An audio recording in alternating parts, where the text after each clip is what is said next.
Trabalhar como pessoa jurídica, realidade de muitos profissionais no mercado de hoje. Mas a Justiça está de olho nas empresas que usam esse tipo de mão de obra apenas para burlar a legislação trabalhista.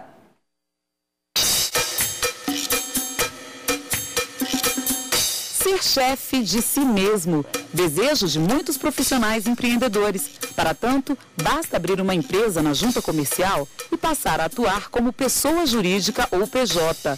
É uma condição autônoma, não assalariado, não subordinado, não é? E que pode evoluir para um crescimento, se tornar uma pequena empresa, até uma grande empresa com muitos funcionários.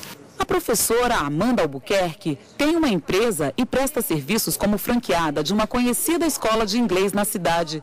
Ela comemora os resultados de trabalhar como profissional autônoma. Aqui eu determino os meus horários, a duração do turno das minhas funcionárias. Segundo a CLT, empregado é toda pessoa física que presta serviços regulares a empregador, sendo subordinado a ele mediante salário. Este advogado trabalhista explica que contratar pessoa jurídica não é ilegal, desde que as empresas considerem o profissional como um prestador de serviços e não um funcionário contratado. Tanto a empresa jurídica que ele formou, quanto a outra pessoa jurídica que contrata, ambas estão cometendo um ilícito.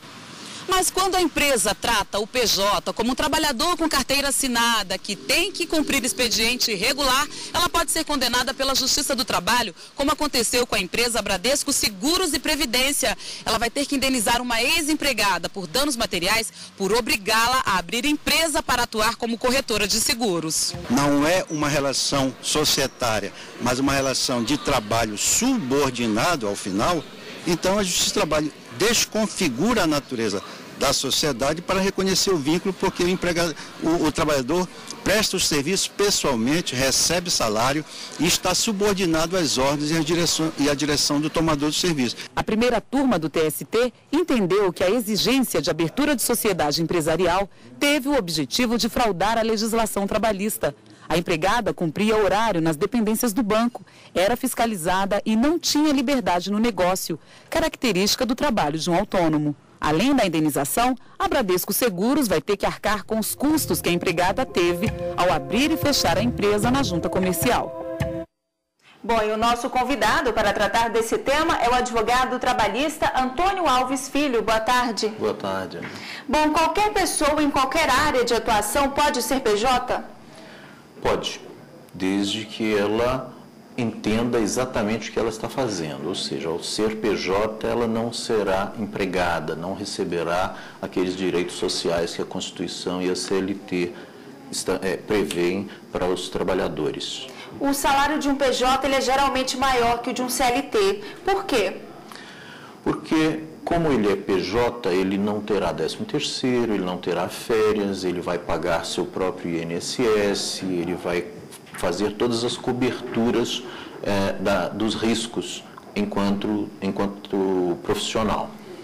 E ele tem que fazer com que todas essas coberturas constem do preço que ele está cobrando nesse negócio. Então, no caso, é ele que determina quanto que ele vai cobrar pelo serviço prestado, digamos assim? Se ele quiser ser remunerado de forma condigna, de forma respeitável, de forma justa, ele tem que incluir esses itens nessa conta. É vantajoso para a empresa contratar profissional PJ? Para a empresa é muito vantajoso. Ela já começa economizando 26% de INSS.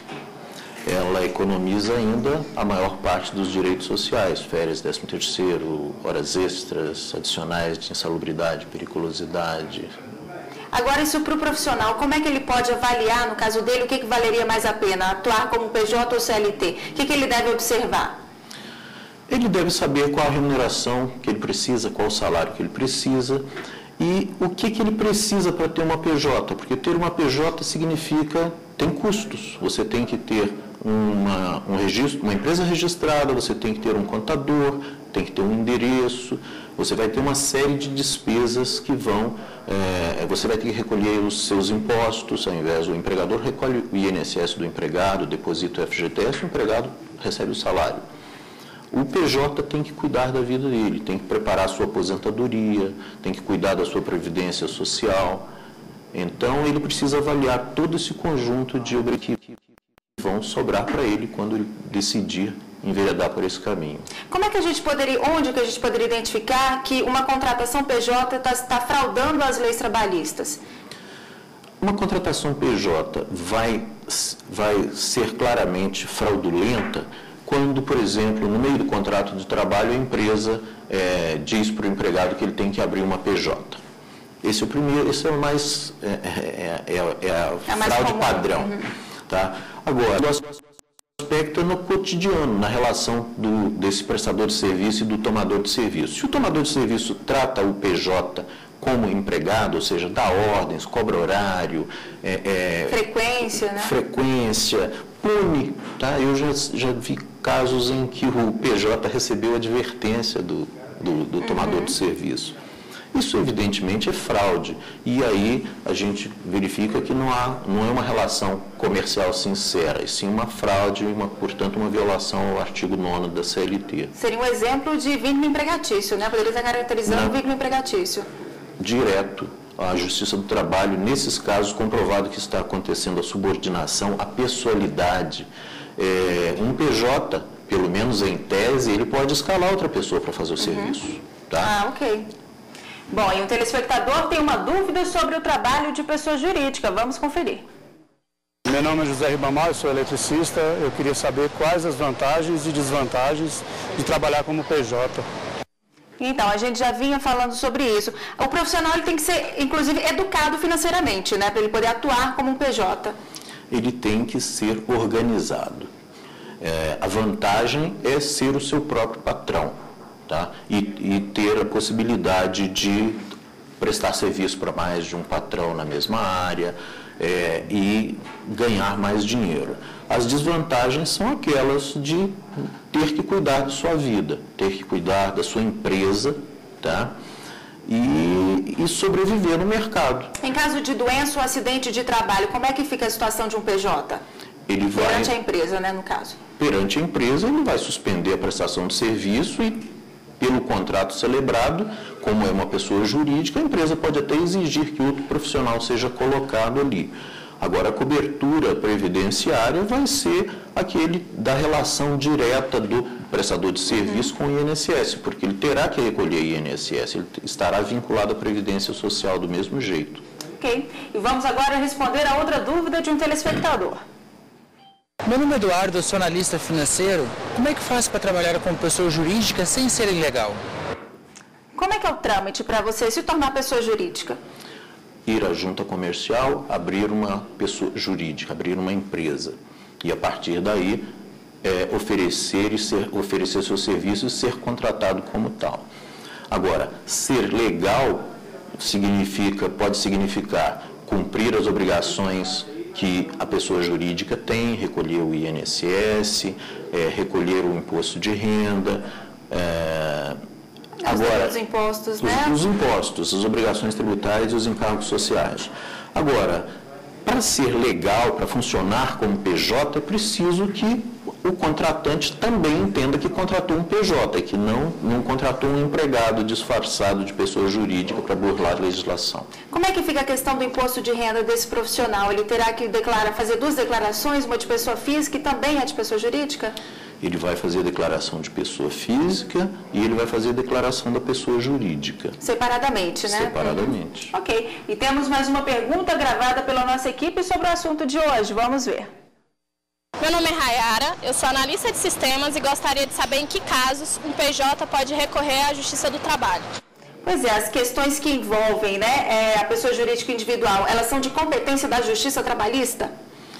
Todas as vezes que a contratação via pessoa jurídica se revelar fraudulenta, todas as vezes que ela não se revelar uma relação comercial, nós estaremos diante de uma fraude. E aí a Justiça do Trabalho será competente para isso, para decidir essa questão.